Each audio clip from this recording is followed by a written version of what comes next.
Hello मेरे second year के dear student, तो आप लोग को वेलकम है। जैसा कि जानते हैं कि कल आपका वीडियो नहीं आ पाया था, इसके लिए सॉरी। तो आज वही वीडियो जो कल आना चाहिए था आज आ रहा है, चाइल्ड हेल्थ नर्सिंग का। टेंशन नहीं लेना है, मैं आपको कॉन्फिडेंट कराता हूँ कि एक दिन आपको वीडियो नहीं आएगा लेकिन अगले दिन वीडियो आ जाएगा, वही वीडियो आएगा, लेकिन आपका गैप नहीं होगा, छूटेगा नहीं। ठीक है, तो चलिए आज के वीडियो में मैं आप लोग को पढ़ाने वाला हूँ बहुत ही शानदार प्रश्न, क्योंकि चाइल्ड हेल्थ नर्सिंग हमारा चौथा सब्जेक्ट है, आप लोग जानते हैं, सेकेंड ईयर में, और यह वीडियो नंबर 22 में है। बात करूं तो आप लोग जानते हैं पहले से जो चैप्टर हम पढ़ा रहे हैं कॉन्जेंटल डिसऑर्डर, जन्मजात विकार, उसी के चैप्टर के बारे में हम पढ़ रहे हैं। आज के वीडियो बहुत मोस्ट इंपॉर्टेंट क्वेश्चन के ऊपर है। क्वेश्चंस क्या है आपके सामने में है, एक है हमारा क्लेफ्ट लिप और एक है क्लेफ्ट पैलेट। होता यह है कि एक को हम जो है बीदर ओस्ट कहते हैं और एक को खंड तालु कहते हैं। ठीक है, अब ये दोनों प्रश्न में या तो अंतर भी पूछ लेगा या फिर जो है आपको दोनों के बारे में डिफिनीशन के साथ में जो है लॉन्ग क्वेश्चन 10 नंबर में पूछेगा, तो कहेगा कारण जटिलता बताएं और ऑपरेशन से पहले और ऑपरेशन के बाद देखभाल और साथ में माता पिता को क्या शिक्षा देंगे बताइए।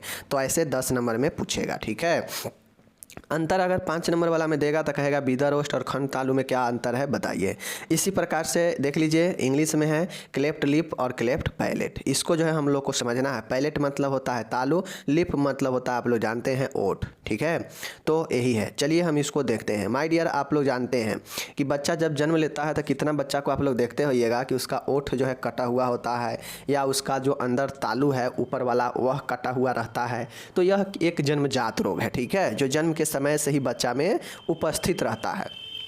अब होता यह है, सबसे पहले हमको दोनों के बारे में देखना है। तो पहले क्लिफ्ट लिप, खंडोष्ट या बीदर ओस्ट इसको कहते हैं। ओस्ट मतलब क्या होता है, वही ओठ लिप। ठीक है ना, ध्यान दीजिएगा। बीदर मतलब होता है कि कटा हुआ, समझ गए, खंड में बटा हुआ। देखिए, ऊपरी ओठ बनाने वाली मध्य एवं पार्श्व ऊतक के जुड़े होने के असफलता के कारण होठों में पाई जाने वाली दरार बीदर ओस्ट कहलाती है। यह एक तरफ या दोनों तरफ हो सकता है। सबसे पहले आपको यह समझना है कि हमें बीदर ओस्ट यानी कटा हुआ ओस्ट या खंडोष्ट के बारे में बताना है। सबसे पहले आप लोग जानते हैं कि हमारा यह जो है नाक का सेंटर है। ठीक है, नाक का सेंटर है और ओठ जो है यह कुछ इस प्रकार से ओठ है। तो मान गए ये बीच वाला है, तो बीच वाला पोर्शन ओठ का ये वाला हो गया नाक के सामने। अब ये जो खंड ओठ होता है या इधर भी कटा हो सकता है या इस साइड से भी कटा हो सकता है। ऊपरी ओठ में नीचा ओठ कटा होता है, कभी किसी का देखें है कि निचला ओठ कटा हो, नहीं होता है, ऊपर वाला ओठ में होता है। अब ऊपर वाला ओठ में या तो नाक के लेफ्ट साइड या नाक के लेफ्ट साइड वाला ओठ में भी हो सकता है, दोनों तरफ हो सकता है। ठीक है, ध्यान दीजिएगा। अब होता यह है कि जो ऊपर का ओठ होता है, और हम लोग जानते हैं कि हमारा शरीर में जो भी रचना होता है वह ऊतक के मिलकर जो है बनता है। तो हमारा जो ऊपर वाला जो ओठ होता है, ऊपर वाला जो बनाने वाला जो ओठ का जो ऊतक है, उस ऊतक के जुड़ने में असफलता होता है। और जुड़ने में असफलता होने से जो दरार होता है ओठ पर, वह जो है दिखाई देता है। क्यों? क्योंकि यह एक जन्मजात रोग है, यह जन्म से ही उपस्थित होता है और ऊपर वाले ओठ के मध्य भाग के दोनों तरफ वो जो है आपके ऊतक में जुड़ने के असफल होने के कारण यह दरार दिखाई देते हैं। ठीक है, जुड़ने का मतलब क्या है कि मान गए टिश्यू मिल कर जो है सब चीज़ को बनाता है, एक शेप देता है। तो जो ऊतक नहीं मिल पाया जिसके कारण दरार रह गया, वही हमारा जो है क्या होता है, खंडोष्ठ होता है। वही हमारा जो है खंडोष्ठ या क्लेफ्ट लिप होता है। चीज़ों को समझ रहे हैं ना। चलिए, यह एक तरफ ओठ का या दोनों तरफ हो सकता है, ध्यान देना है। ठीक है, अब हम लिप के बारे में समझ गए। अब हम जो है समझेंगे खंड तालु क्लेफ्ट पैलेट के बारे में। ठीक है, देखिए, तालु बनाने वाली ऊतक के जुड़ने की असफलता को बीदर तालु क्लेफ्ट पैलेट कहते हैं। जाहिर सी बातें हैं, वहाँ पे था कि ओठ के बनाने वाले ऊतक, ठीक है ना, ओठ के बनाने वाले ऊतक, ऊपरी ओठ के बनाने वाले ऊतक के जुड़ने में असफलता होने के कारण जो है उसमें दरार दिखाई देता है, और वही दरार जो है क्लेफ्ट पैलेट और क्लेफ्ट लिप या क्लेफ्ट जो है खंडोष्ठ कहलाता है। और यह जो है कब होता है, यह जन्मजात रोग है, जन्म से ही उपस्थित होता है। ठीक है, उसी प्रकार से क्लेफ्ट पैलेट भी है, खंड तालु भी है, यह भी जन्मजात रोग है। यह जन्म से ही उपस्थित होता है बच्चे में, और ऊपर के जो मुंह के जो अंदर ऊपरी जो रूफ वाला है, मतलब जो तालु वाला एरिया है, उसके ऊतक के जुड़ने में असफलता होने के कारण बीदर ओस्ट जो है आपके हो जाते हैं। ठीक है, ये बीदर तालु हो जाते हैं। यह केवल मृदु तालु, सॉफ्ट पैलेट, कठोर तालु तथा मैक्सिकला हड्डी तक फैली दरार के रूप में हो सकती होती है। यह भी मध्य रेखा के दाईं ओर या बाईं ओर हो सकता है। यह भी एक तरफ या दोनों तरफ हो सकता है। अब आप लोग को यहाँ पे समझिएगा, क्लेफ्ट पैलेट जो बता रहा है कि है तो यह तालू के जुड़ने में असफलता होने के कारण ही होता है, बट होता यह है कि जैसे मृदु तालू हो गया, सॉफ्ट पैलेट हो गया, ठीक है, मृदु तालू समझ गए, कठोर तालू और मैक्सिकुला हड्डी, यह तीनों जगहों तक जो है यहीं तक यह फैला हो सकता है।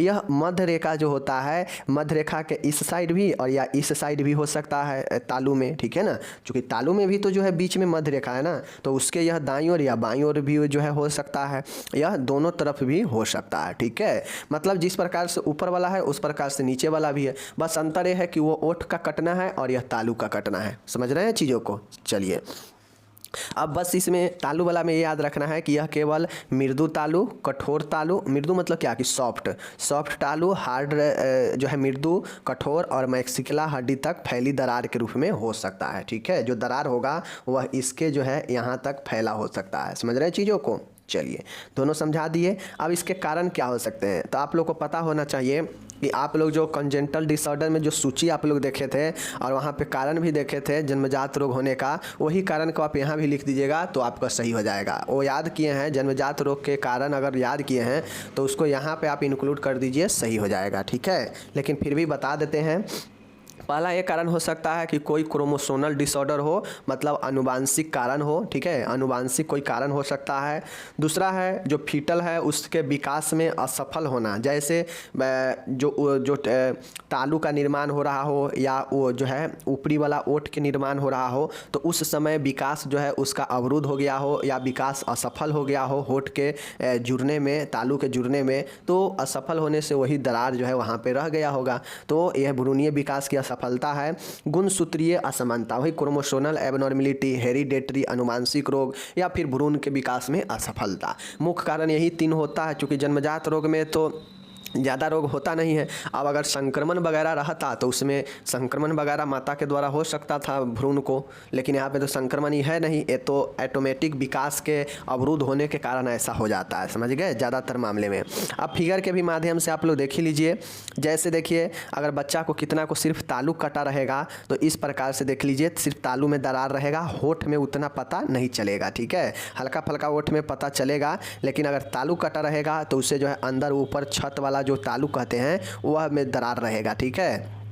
अगर बच्चा को लिप सहित अगर होठ काटा होगा, अंदर तालू भी काटा होगा, तो इस प्रकार से बच्चा को जो है देखने को मिलता है। देख सकते हैं अंदर से ऊपर तालू सहित, ऊपर ओठ सहित काटा हुआ है, तो यह हो जाता है opening in mouth, lip and रूप ऑफ माउथ। मतलब इसमें रिप और मतलब ओठ और तालू दोनों एक साथ जो है दरार पड़ा हुआ है, इसीलिए ओठ से लेके अंदर ऊपर तालू तक दरार दिख रहा है। तो ये जो होता है यह दोनों एक साथ होने के सिचुएशन होते हैं जहाँ पे तालू से लेकर ओठ तक जो है दरार पड़े रहते हैं, ठीक है। और एक कंडीशन होता है जहाँ पे सिर्फ और सिर्फ अंदर तालू ही कटा रहेगा, और एक कंडीशन एक होता है कि सिर्फ और सिर्फ जहाँ पे ओठ ही कटा हो सकता है, ठीक है। तो तीनों कंडीशन आता है, एक होगा जो तालू से लेकर पूरा ओठ कटा होगा, और एक होगा जो आपके सिर्फ और सिर्फ अंदर तालू कटा होगा, और एक होगा जो सिर्फ और सिर्फ ये ओठ इधर या इधर कटा होगा, ठीक है। तो ये नाक के इधर या इधर किधर भी कटा हो सकता है। तो यही जो है बेसिकली होता है। चीज़ों को समझ गए होंगे आप। चलिए अब इसका जटिलता क्या हो सकता है। मान गए अगर मान गए बच्चा जो है इस प्रकार से जन्म ले लिया है, ठीक है, मतलब होठ कटा हुआ या तालू कटा हुआ, तो उसका अगर आप नहीं ट्रीटमेंट करवाते हैं तो आगे चल के इसकी क्या परेशानियाँ, क्या जटिलता हो सकता है। तो देख लीजिए जटिलता यह होगा कि नाक से बच्चा जो है बोलेगा सियाना होने पर भी, बार बार होने वाला मध्य कारण शोथ, रिकरेंट ओटाइटिस मीडिया, कान में जो है बार बार संक्रमण हो सकता है, दंत समस्या, दांत का समस्या हो सकता है, दांत जो है सही आकार नहीं ले पाएगा, स्तनपान करने में बच्चा को कठिनाई होगा, भोजन या दूध का नाक द्वारा वापस आना, चूँकि कटा हुआ भाग रहेगा तो बैलेंस बनेगा नहीं, जो भी दूध लेगा तो उसका नाक या जो है मुंह के द्वारा वापस आ जाएगा। तो यह सब जो है आपके जटिलता हो सकता है। जटिलता में ना स्तनपान अच्छा से कर पाएगा, न दूध और जो भी भोजन और दूध लेगा वह मुंह और नाक के द्वारा वापस आ जाएगा, दांत की समस्या हो सकता है, बार बार संक्रमण हो सकता है, नाक से बोलना जो है पड़ सकता है। तो यह सब जो समस्या है, और यूँ कहा जाए तो इसमें जो है ब्यूटी भी बिगड़ सकता है, यानी सुंदरता भी बिगड़ सकता है। तो ये सब जो है समस्या जटिलता में बदल सकता है, ठीक है। आगे है, अब हम लोग से पूछा गया है कि सर्जरी से पहले और सर्जरी के बाद देखभाल बताएं। अब देखिए इसमें कोई स्पेसिफिक सर्जरी नहीं है, ठीक है, इसमें कोई सर्जरी का नाम नहीं है कि हाँ फलाना सर्जरी जो है। इसमें स्टिच जो है दोनों ओठ के आपस में लाकर उसे स्टिच कर दिया जाता है। जहाँ भी अगर दरार पड़ा है तो उसको आपस में लाकर स्टिच कर दिया जाता है, वही एक प्रकार से सर्जरी हो जाता है, ठीक है। तो इसके सर्जरी अगर हो जाएगा किसी को तो सर्जरी से पहले और बाद के देखभाल बताना है, सही है ना। चलिए देखिए पहले वाला देख रहे हैं, बालक के श्वसन, आंत्रीय संक्रमण, मध्यकान संक्रमण पर नज़र रखे, शिशु को संक्रमण से बचाए। अब सर्जरी होने वाला है तो सर्जरी से पहले ध्यान रखा जाता है पेशेंट का कि पेशेंट में कोई इन्फेक्शन वगैरह ना हो जिससे सर्जरी रुक जाए। तो सबसे पहले बालक को श्वसन का, आंत्र का, मध्यकान का संक्रमण पर नज़र रखे और शिशु को संक्रमण से बचाए, चूँकि उससे सर्जरी होना है। तो ये सब पहले में मैनेजमेंट होता है। बालक को भर्ती कराने के बाद रबर के सिरे वाले ड्रॉपर या एसेप्टिक सिरिंज से फीडिंग की आदत डालें। अब बालक को भर्ती करने के बाद अस्पताल में जो रबर के सिरा होता है, मतलब जो रबर का जो ड्रॉपर होता है, उसके द्वारा या एसेप्टो सिरिंज से फीडिंग की आदत, मतलब पोषण की आदत डालनी चाहिए, ठीक है। बच्चे को रबर के जो बना होता है ड्रॉपर या फिर जो एसेप्टो सिरिंज होता है उसके द्वारा भोजन पोषण देना चाहिए, आदत डालना चाहिए।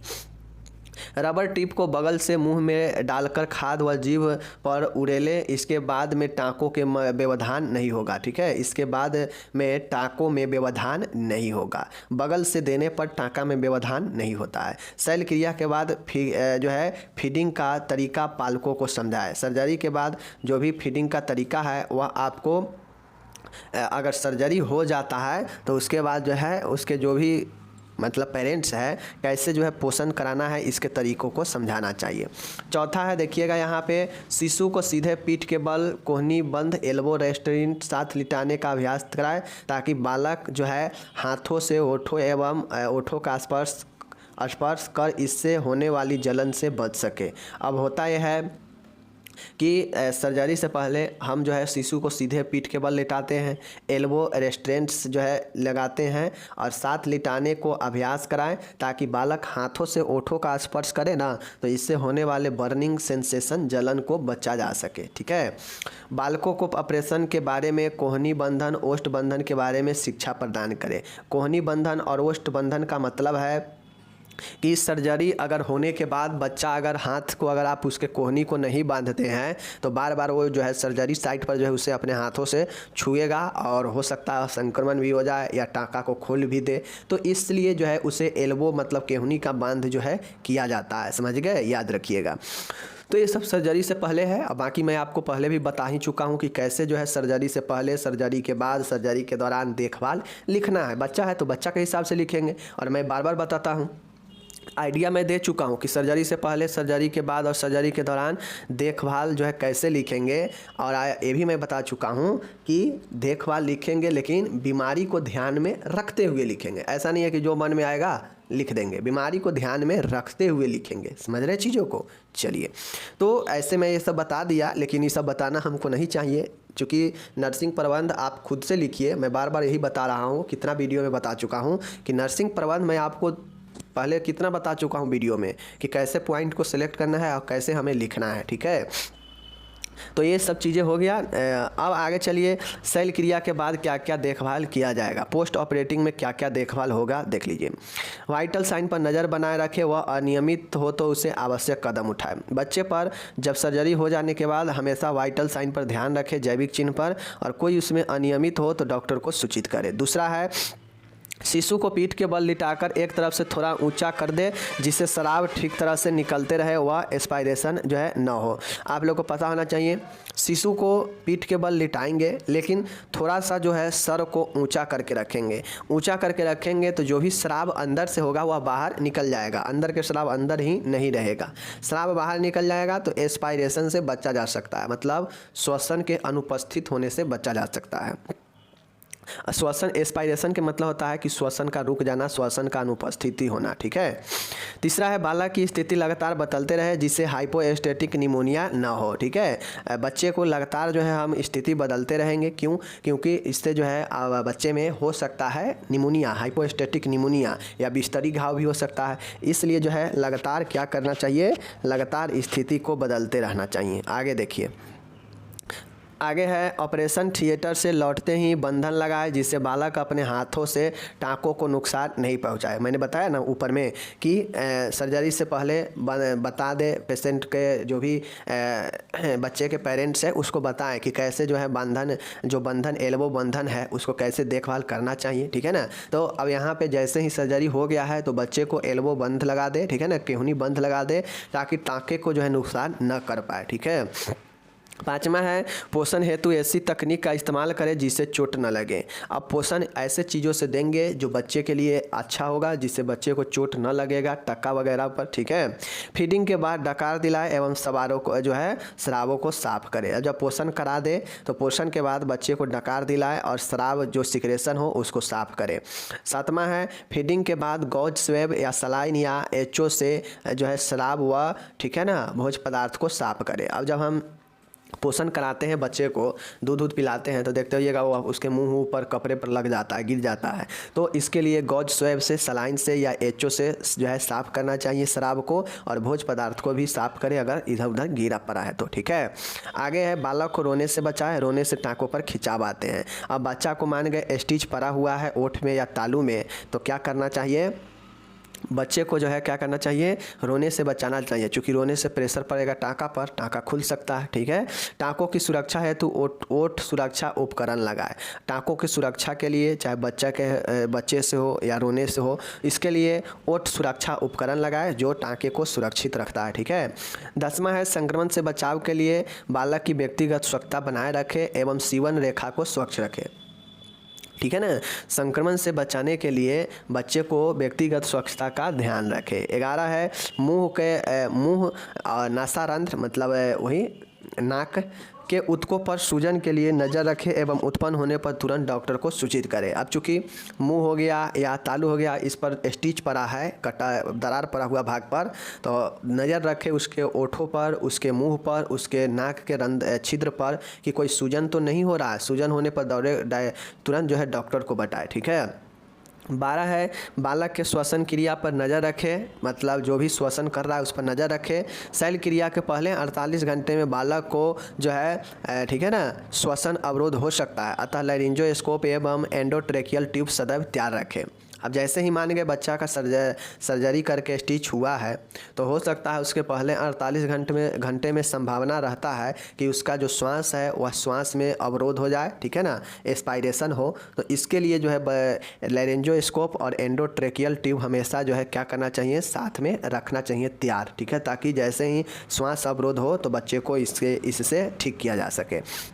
तो ये हो गया सर्जरी से पहले और सर्जरी के बाद देखभाल। आपको बस नज़र में ये रखना है कि जैसे किसी का ओठ कटा होगा तो ओठ का सर्जरी होगा, स्टिचिंग होगा, तालू कटा है तो तालू का होगा, तालू सहित ओठ कटा है तो दोनों का जो है स्टिच होगा।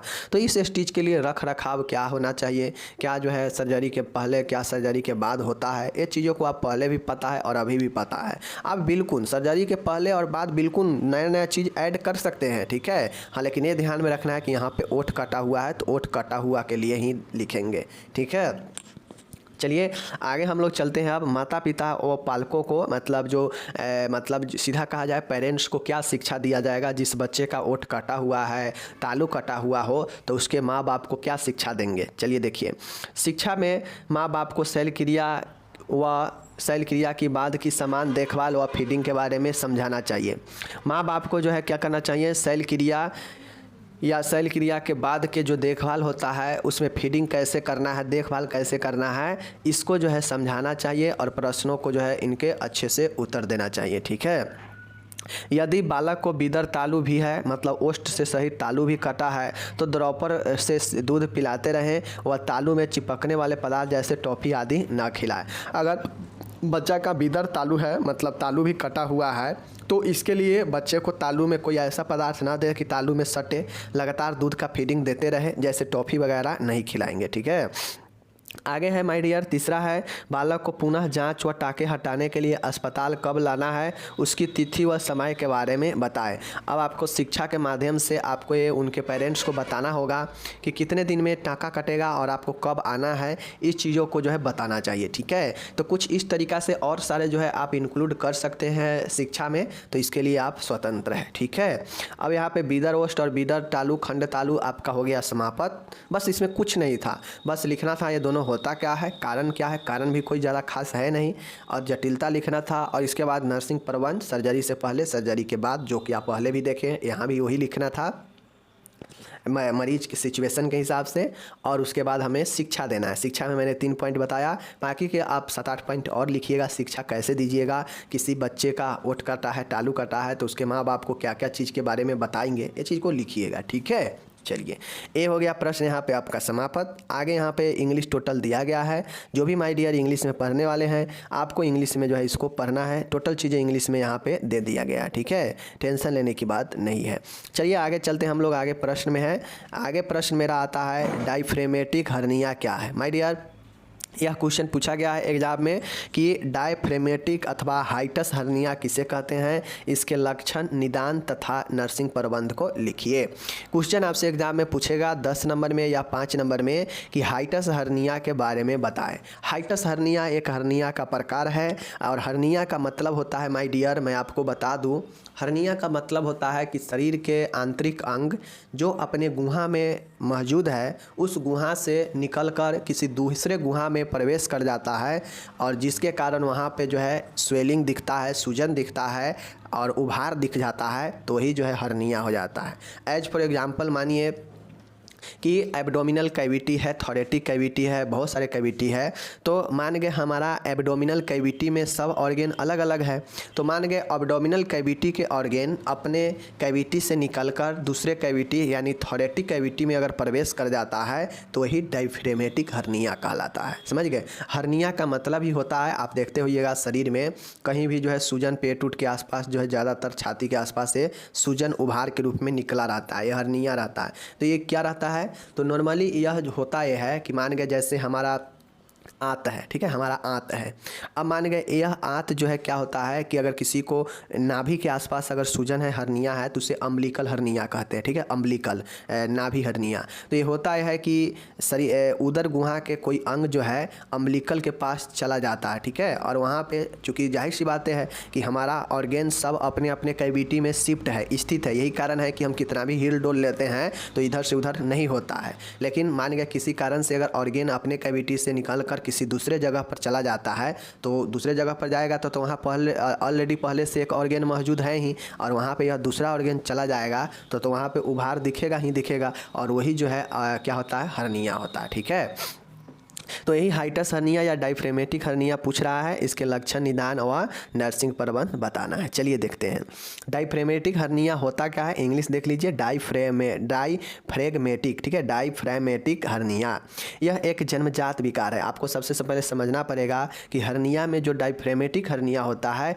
यह एक कॉन्जेंटल डिसऑर्डर है, जन्मजात विकार है। ठीक है, जिसमें उदरीय अंग, मैंने पहले ही बताया, एब्डोमिनल ऑर्गेन्स उदरीय अंग डायफ्राम में विकार के फलस्वरूप वक्ष गुहा में प्रवेश या प्रलंबन, प्रोट्रसन, ठीक है ना, प्रोट्रसन होता है। जैसे डायफ्राम किसी का कमज़ोर हो गया हो, डायफ्राम किसी का जो है शिथिल हो गया हो, डायफ्राम कमज़ोर हो गया हो, चूँकि डायफ्राम मसल्स के बना होता है, और हम लोग जानते हैं डायफ्राम किसको अलग करता है, ऊपर वाले थोरेटिक गुहा को, वक्ष गुहा को नीचे वाले उदरीय गुहा से अलग करता है। और कुछ इसी प्रकार से डायफ्राम होता है जो श्वसन की क्रिया में भी अहम भूमिका निभाता है। ठीक है, फेफड़ा को सपोर्ट करता है।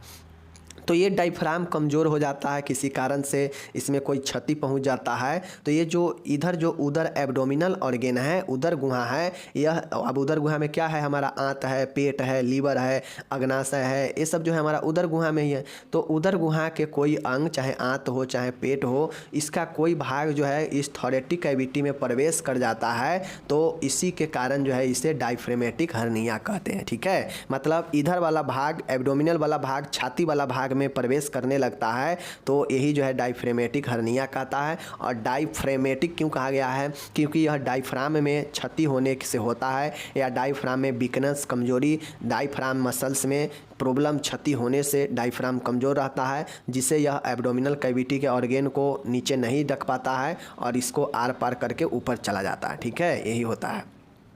तो यह एक जन्मजात विकार है जिसमें उदरीय अंग मतलब पेट वाला अंग डायफ्राम में प्रॉब्लम, डायफ्राम में समस्या होने के फलस्वरूप वक्ष गुहा में प्रवेश कर जाता है या प्रलंब होता है। यही डायफ्रामेटिक हर्निया होता है।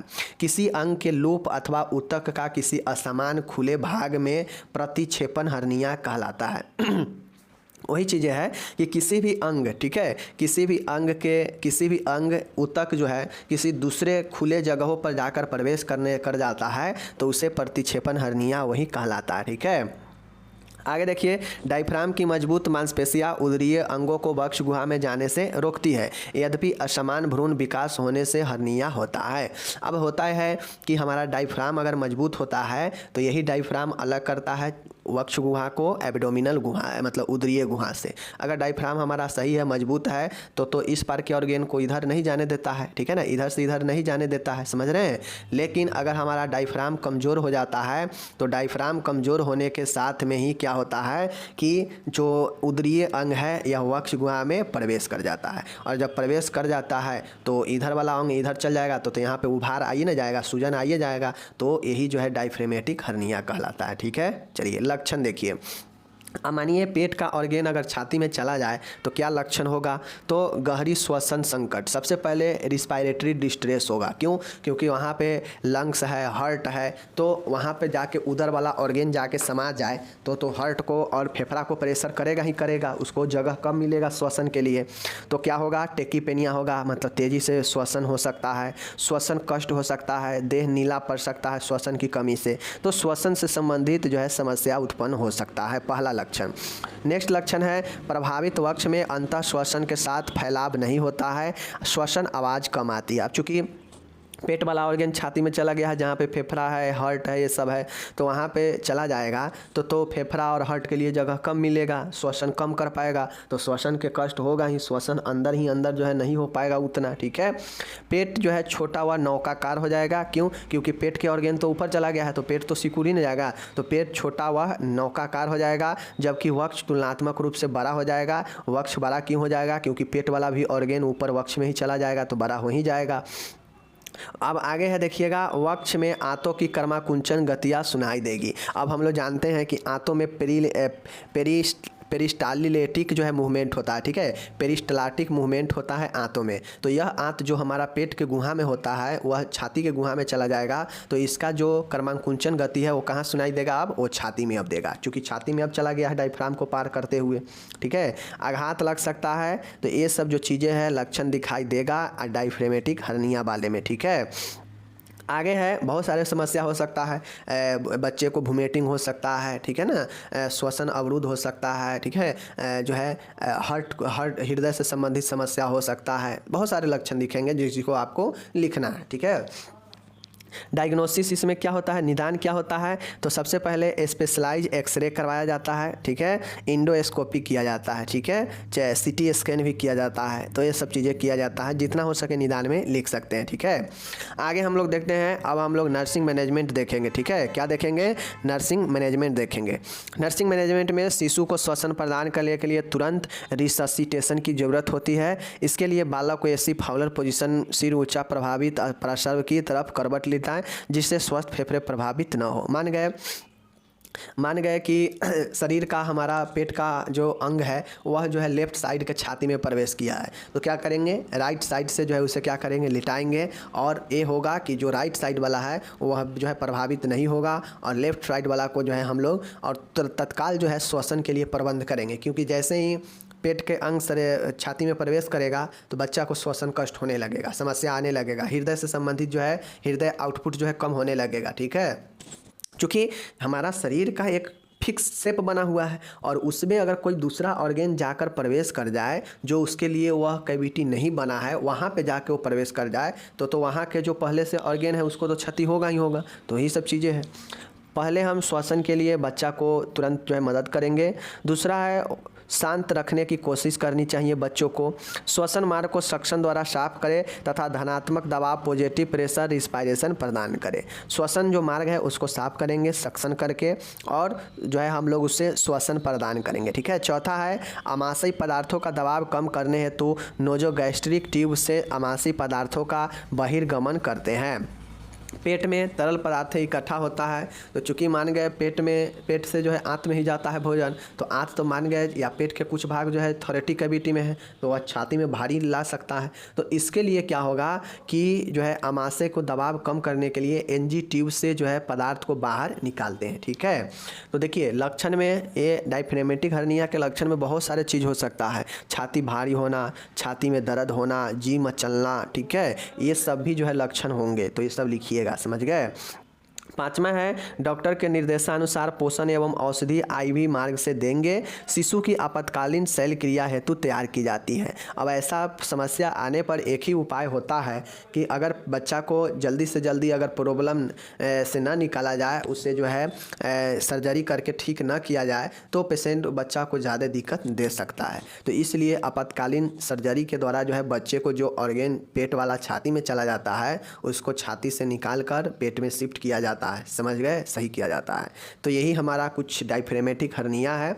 देखिए आप अगर बीमारी को समझ गए ना, तो बीमारी से संबंधित और क्या क्या जो है लक्षण हो सकते हैं, ये सारे चीज़ को आप जो है लिख सकते हैं। कारण क्या हो सकते हैं वो भी लिख सकते हैं। मेन चीज़ होता है कि अच्छे से आप बीमारी के बारे में समझ रहे हैं कि नहीं, कि ये बीमारी होता क्या है। अब आप ये चीज़ को समझ गए हैं कि पेट के कोई भी ऑर्गेन जो है डायफ्राम को पार करते हुए छाती में जाकर प्रवेश कर जाता है, जिसे हम लोग डायफ्रेगमेटिक हर्निया कहते हैं, ठीक है।